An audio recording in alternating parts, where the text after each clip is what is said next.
Movie की शुरुआत में हमें कुछ लोगों के ग्रुप को दिखाया जाता है, जिसमें एक बिलियनर जिसका नाम चार्ल्स मोर्स और उसकी वाइफ मिकी और उसके कुछ साथी होते हैं, जो कि कहीं पर घूमने जा रहे होते हैं। इनके साथ एक फोटोग्राफर भी होता है जिसका नाम रॉबर्ट होता है और उसका एक असिस्टेंट होता है जिसका नाम स्टीफन होता है। अब ये सभी अलास्का के एक रिजॉर्ट में आकर रुकते हैं। एक्चुअल में ये सभी यहाँ पर एक फोटोशूट के लिए आए होते हैं।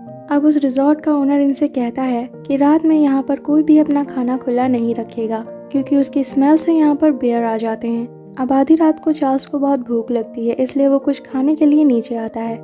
जहाँ पर वो एक सैंडविच बना रहा होता है, तभी उसकी नज़र एक मीट के टुकड़े पर पड़ती है जो कि किसी ने बाहर रख दिया होता है। तभी अचानक दरवाज़ा अपने आप खुल जाता है। अब चार्ल्स उसे बंद करने जाता है। अब जैसे ही चार्ल्स दरवाज़ा बंद करके मुड़ता है, तभी उसके सामने एक बेयर आ जाता है, जिसे देखकर चार्ल्स बहुत ज़्यादा डर जाता है। और तभी कमरे की लाइट्स ऑन हो जाती हैं और हमें पता चलता है कि आज चार्ल्स का बर्थडे था, इसीलिए सब लोग उसे सरप्राइज दे रहे थे। अब चार्ल्स की वाइफ उसे एक वॉच गिफ्ट करती है जिसमें एक नोट लिखी होती है, जिसके बाद रॉबर्ट भी उसे एक पॉकेट नाइफ गिफ्ट करता है और उसके अंदर भी एक नोट लिखी होती है, पर चार्ल्स उस पर ज़्यादा गौर नहीं करता। अब नेक्स्ट डे ये अपना फोटोशूट स्टार्ट करते हैं। अब चार्ल्स ऊपर एक बुक पढ़ रहा होता है, पर तभी वो नोटिस करता है कि रॉबर्ट उसकी वाइफ मिकी से फ्लर्ट कर रहा है।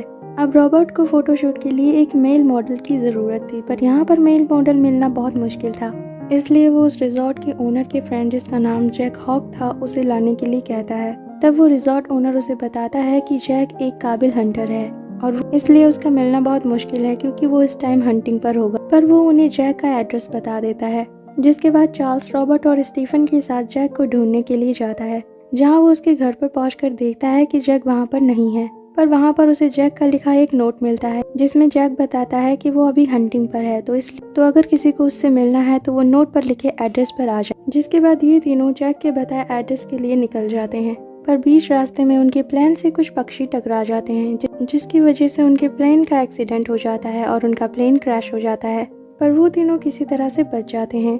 जिसके बाद ठंड से बचने के लिए ये तीनों आग जलाते हैं और पूरी रात जंगल में ही बिताते हैं। अब नेक्स्ट मॉर्निंग ये सभी अपने सफ़र के लिए निकल जाते हैं, पर रास्ते में इनके पीछे एक वाइल्ड बेयर पड़ जाता है। अब ये सभी उससे बच के भागते हैं, पर वो बेयर इनका पीछा करने लगता है।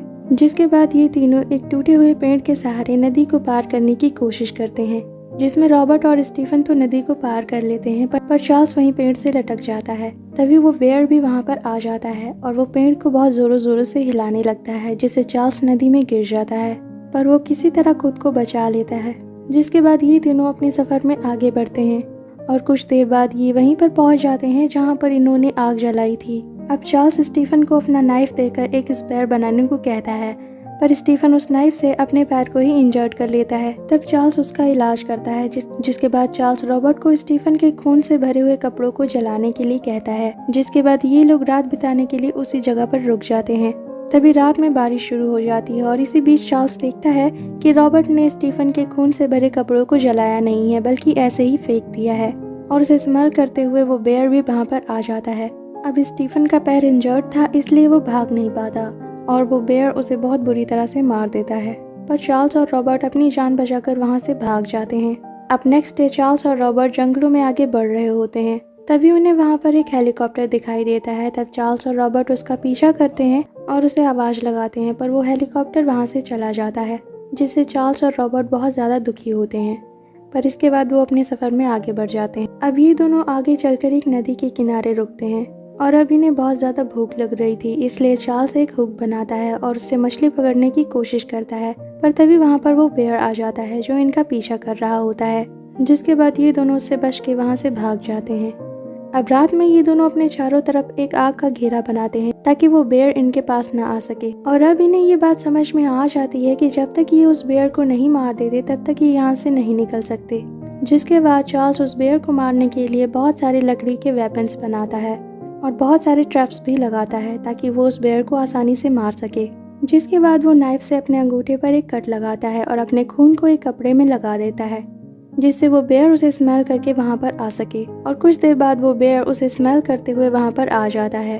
जिसके बाद चार्ल्स और रॉबर्ट उस पर अटैक करते हैं। अब वो बेयर चार्ल्स के लगाए हुए ट्रैप से काफ़ी इंजर्ड हो जाता है, पर इसके बाद भी वो उन पर अटैक करता है। तब चार्ल्स और रॉबर्ट उससे लड़ते हैं, पर वो बेयर रॉबर्ट को इंजर्ड कर देता है। जिसके बाद वो चार्ल्स पर अटैक करता है, पर चार्ल्स अपनी चालाकी से उस बेयर को मारने में कामयाब हो जाता है। जिसके बाद चार्ल्स और रॉबर्ट उस बेयर की स्किन को उतार कर पहन लेते हैं ताकि वो इस ठंड में सरवाइव कर सकें। जिसके बाद ये अपना सफ़र कंटिन्यू करते हैं। अब आगे चल के इन लोगों को एक लकड़ी का घर दिखाई देता है, जिसके बाद ये उस घर के अंदर जाते हैं, जहाँ पर इन्हें बहुत सारा ज़रूरत का सामान और एक राइफल भी मिलती है। वो घर नदी के किनारे बना था, इसलिए वहाँ पर इन्हें एक बोट भी मिलती है। अब चार्ल्स जिस बॉक्स में अपना नाइफ रखता था उसमें एक नोट थी, जिसकी हेल्प से चार्ल्स आग जलाना चाहता था, पर तभी वो उस नोट को खोलकर देखता है, जिससे उसे पता चल जाता है कि उसकी वाइफ मिकी और रॉबर्ट के बीच गलत रिलेशंस हैं और इसीलिए रॉबर्ट उसे मारना चाहता है ताकि वो उसकी पूरी प्रॉपर्टी और वाइफ को पा सके। अब ये सब जानने के बाद चार्ल्स रॉबर्ट से इसके बारे में पूछता है। तब रॉबर्ट उसे सब कुछ बता देता है, जिसे सुनकर चार्ल्स को बहुत बुरा लगता है, पर रॉबर्ट को इससे कोई फर्क नहीं पड़ता।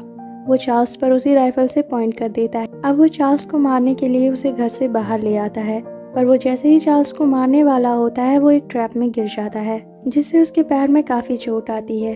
तब चार्ल्स उसके पास जाता है और उस राइफल को अनलोड कर देता है, जिसके बाद वो उसकी हेल्प करता है। जिसके बाद चार्ल्स रॉबर्ट को लेकर उसी बोट से वहाँ से निकल जाता है, पर बीच रास्ते में रॉबर्ट को बहुत ठंड लगने लगती है, इसलिए चार्ल्स बोट को रोककर वहाँ पर आग जलाता है। अब रॉबर्ट को ये रियलाइज़ हो जाता है कि चार्ल्स बहुत अच्छा इंसान है, क्योंकि उसने उसे धोखा दिया था और वो उसे मारना चाहता था, पर इसके बावजूद भी चार्ल्स ने उसकी जान बचाई। और इसके बाद रॉबर्ट चार्ल्स से माफ़ी मांगता है और इसी बीच वहाँ से एक हेलीकॉप्टर गुजरता है।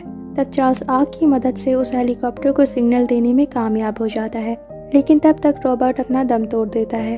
अब रॉबर्ट की मौत से चार्ल्स को बहुत बुरा लगता है, जिसके बाद चार्ल्स रॉबर्ट की बॉडी को लेकर हेलीकॉप्टर से वापस रिजॉर्ट में आ जाता है, जहाँ पर हर कोई उसका इंतज़ार कर रहा था, क्योंकि चार्ल्स की खबर हर जगह फैल चुकी थी, इसलिए वहाँ पर मीडिया वाले भी पहुँच चुके थे। अब चार्ल्स अपनी वाइफ मिकी के पास जाता है, जहाँ पर वो उसे रॉबर्ट की वॉच देता है और उससे कहता है कि उसे पता है कि उसने उसे धोखा दिया है। अब जब मीडिया वाले उससे पूछते हैं कि उसके दोस्त कैसे मारे गए, तब चार्ल्स उनसे कहता है कि उन्होंने अपनी जान उसकी जान बचाने के लिए कुर्बान कर दी, और ये बताते हुए चार्ल्स काफ़ी इमोशनल हो जाता है और यहीं पर ये मूवी एंड हो जाती है।